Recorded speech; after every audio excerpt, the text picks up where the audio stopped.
सभी भक्तों को जय श्री राधे कृष्ण। श्रीमद् भगवद गीता दूसरा अध्याय 46वें और 47वें श्लोक में श्री कृष्ण कहते हैं कि एक छोटे से कूप का सारा कार्य एक विशाल जलाशय से तुरंत पूरा हो जाता है। इसी प्रकार वेदों के आंतरिक तात्पर्य जानने वाले को उनके सारे प्रयोजन सिद्ध हो जाते हैं। तुम्हें अपना कर्म कर्तव्य करने का अधिकार है, किंतु कर्म के फलों के तुम अधिकारी नहीं हो। तुम ना तो कभी अपने आप को अपने कर्मों के फलों का कारण मानो, ना ही कर्म ना करने में कभी आसक्त हो। तात्पर्य यह है कि वेदों के कर्मकांड विभाग में वर्णित अनुष्ठानों एवं यज्ञों का ध्येय आत्म साक्षात्कार के क्रमिक विकास को प्रोत्साहित करना है और आत्म साक्षात्कार का ध्येय भगवद गीता के 15वें अध्याय में इस प्रकार स्पष्ट किया गया है। वेद अध्ययन का ध्येय जगत के आदि कारण भगवान कृष्ण को जानना है।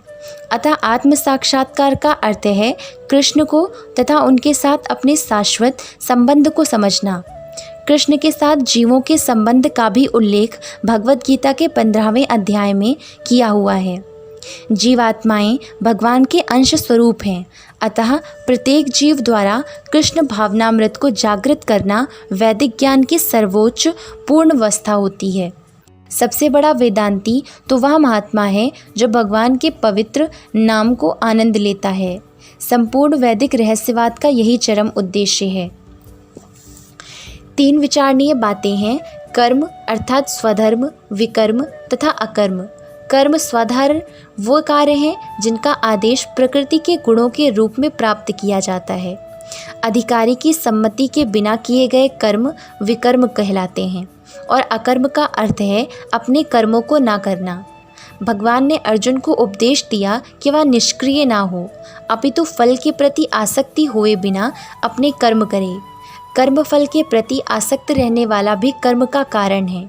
इस तरह वह ऐसे कर्म फलों का भोक्ता होता है। जहाँ तक निर्धारित कर्मों का संबंध है, वे 3 उपश्रेणियों के हो सकते हैं, यथा नित्य कर्म, आपातकालीन कर्म तथा इच्छित कर्म। नित्य कर्म फल की इच्छा बिना शास्त्रों के निर्देशानुसार सतोगुण में रहकर किए जाते हैं। फलयुक्त कर्म बंधन के कारण बनते हैं, अतः ऐसे कर्म अशुभ हैं। हर व्यक्ति को अपने कर्म पर अधिकार है, किंतु उसे फल से अनासक्त होकर कर्म करना चाहिए।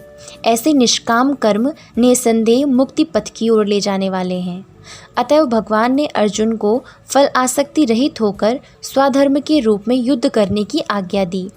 उसका युद्ध विमुख होना आसक्ति का दूसरा पहलू है। ऐसी आसक्ति से कभी मुक्ति पथ की प्राप्ति नहीं हो पाती। आसक्ति चाहे स्वीकारात्मक हो या निषेधात्मक, वह बंधन का कारण है।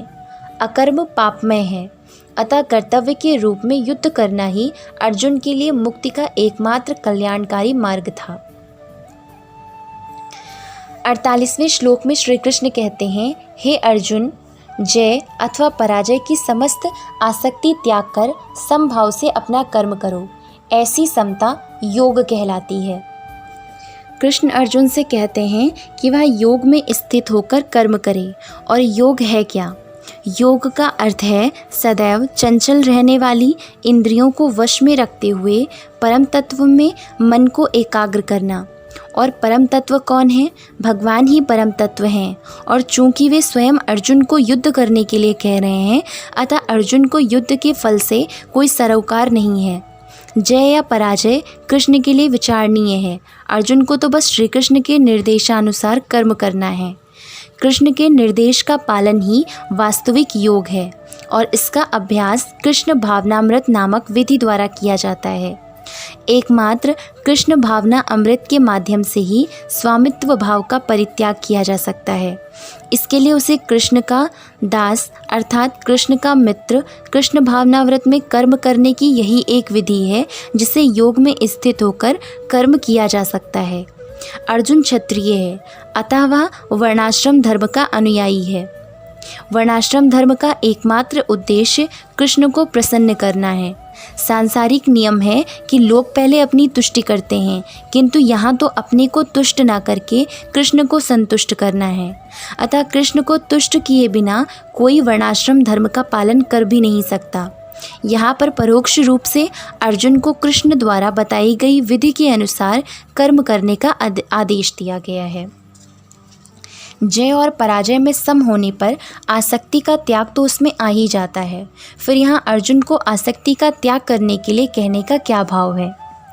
इस श्लोक में भगवान ने कर्मयोग के आचरण की प्रक्रिया बतलाई है। कर्मयोग का साधक जब कर्मों में और उनके फल में आसक्ति का त्याग कर देता है तब उसमें राग द्वेष का और उनसे होने वाले हर्ष शोक आदि का अभाव हो जाता है। ऐसा होने से ही वह जय और पराजय में सम रह सकता है।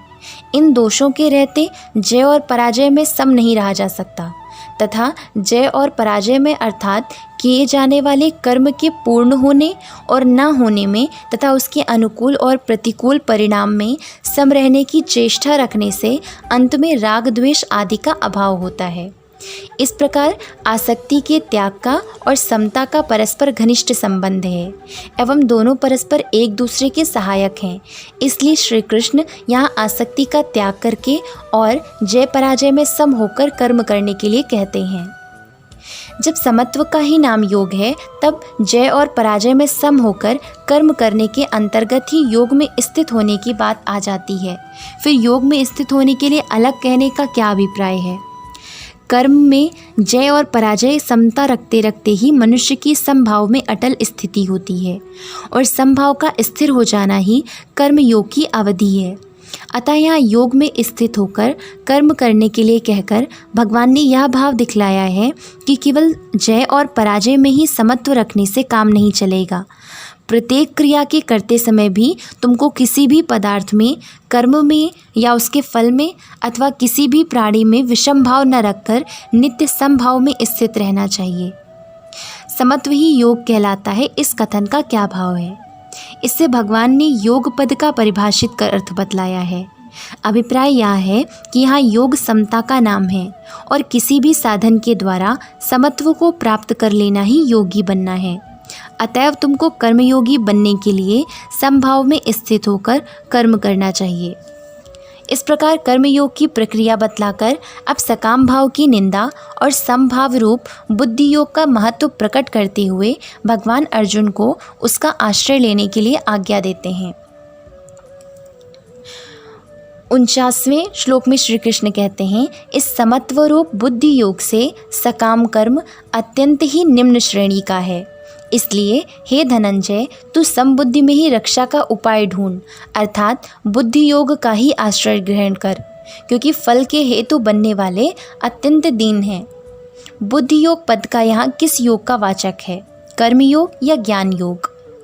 जिसमें ममता, आसक्ति और कामना का त्याग करके समबुद्धि पूर्वक कर्तव्य कर्मों का अनुष्ठान किया जाता है, उस कर्मयोग का वाचक यहाँ बुद्धि योग पद है। क्योंकि 39वें श्लोक में अब तुम मुझसे इस बुद्धि को योग में सुनो, यह कहकर भगवान ने कर्म योग का वर्णन आरंभ किया है। इस कारण यहाँ बुद्धि योग पद का अर्थ ज्ञान योग मानने की गुंजाइश नहीं है। इसके सिवा इस श्लोक में फल चाहने वालों को कृपण बतलाया गया है और अगले श्लोक में बुद्धि युक्त पुरुष की प्रशंसा करके अर्जुन को कर्म योग के लिए आज्ञा दी गई है और यह कहा गया है कि बुद्धि युक्त मनुष्य कर्म फल का त्याग करके अनामय पद को प्राप्त हो जाता है। इस कारण भी यहाँ बुद्धि योग पद का प्रकरण विरुद्ध ज्ञान योग अर्थ मानना नहीं बन सकता, क्योंकि ज्ञान योगी के लिए यह कहना नहीं बनता कि वह कर्म फल का त्याग करके अनामय पद को प्राप्त होता है।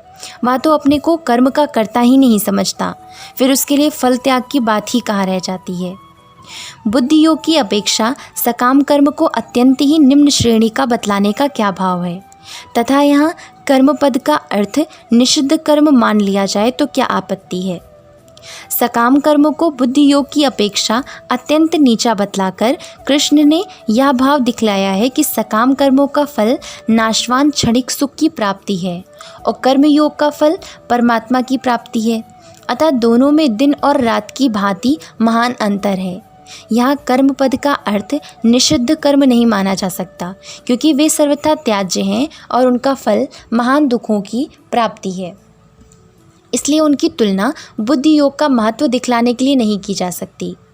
समबुद्धि पद किसका वाचक है और अर्जुन को उसका आश्रय लेने के लिए कहकर क्या अभिप्राय है? जिस समबुद्धि का प्रकरण चल रहा है उसी का वाचक यहाँ समबुद्धि पद है। उसका आश्रय लेने के लिए कहकर भगवान ने यह भाव दिखलाया है कि उठते बैठते, चलते फिरते, सोते जागते और हर एक कर्म करते समय तुम निरंतर समभाव में स्थित रहने की चेष्टा करते रहो। यही कल्याण प्राप्ति का सुगम उपाय है।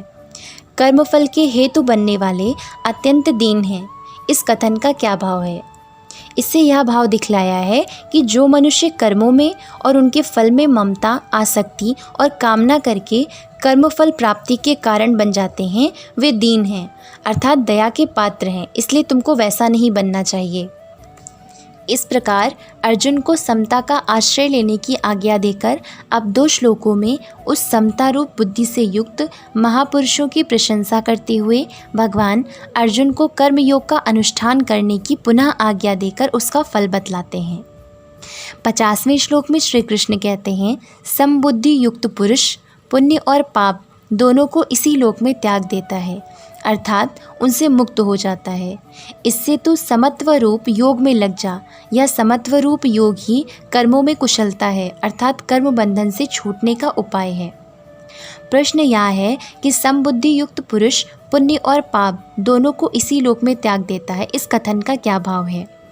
इससे यह भाव दिखलाया है कि जन्म जन्मांतर में और इस जन्म में किए हुए जितने भी पुण्य कर्म और पाप कर्म संस्कार रूप से अंतःकरण में संचित रहते हैं, उन समस्त कर्मों को समबुद्धि से युक्त कर्मयोगी इसी लोक में त्याग देता है, अर्थात इस वर्तमान जन्म में ही वह उन समस्त कर्मों से मुक्त हो जाता है।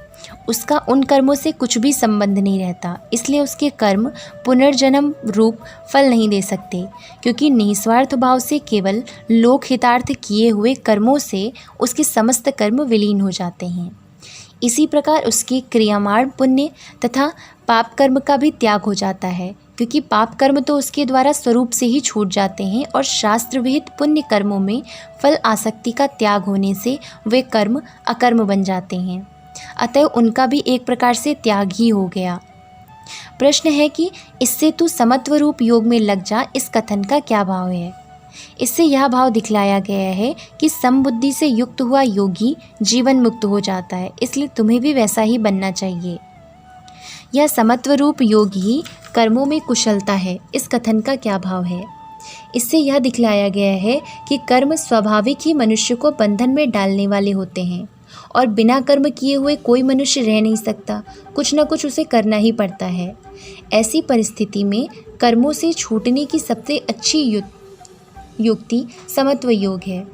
इस समबुद्धि से युक्त होकर कर्म करने वाला मनुष्य इसके प्रभाव से उनके बंधन में नहीं आता, इसलिए कर्मों में योग ही कुशलता है। साधन काल में समबुद्धि से कर्म करने की चेष्टा की जाती है और सिद्धावस्था में समत्व में पूर्ण स्थिति होती है। जीवात्मा अनादिकाल से अपने अच्छे तथा बुरे कर्म के फलों को संचित करता रहा है, फलतः वह निरंतर अपने स्वरूप से अनभिज्ञ बना रहा है। इस अज्ञान को भगवद गीता के उपदेश से और उपनिषदों के उपदेश से दूर किया जा सकता है। यह हमें पूर्ण रूप में भगवान श्री कृष्ण की शरण में जाने तथा जन्म जन्मांतर कर्मफल की श्रृंखला का शिकार बनने से मुक्त होने का उपदेश देती है। अतः अर्जुन को कृष्ण भावना अमृत में कार्य करने के लिए कहा गया है, क्योंकि कर्मफल के शुद्ध होने की यही प्रक्रिया है। ओम नमो भगवते वासुदेवाय। जय Shri Radhe Krishna.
Like and subscribe the Kanha's Introvert Yogini and stay tuned for the next videos. Jai Shri Radhe Krishna.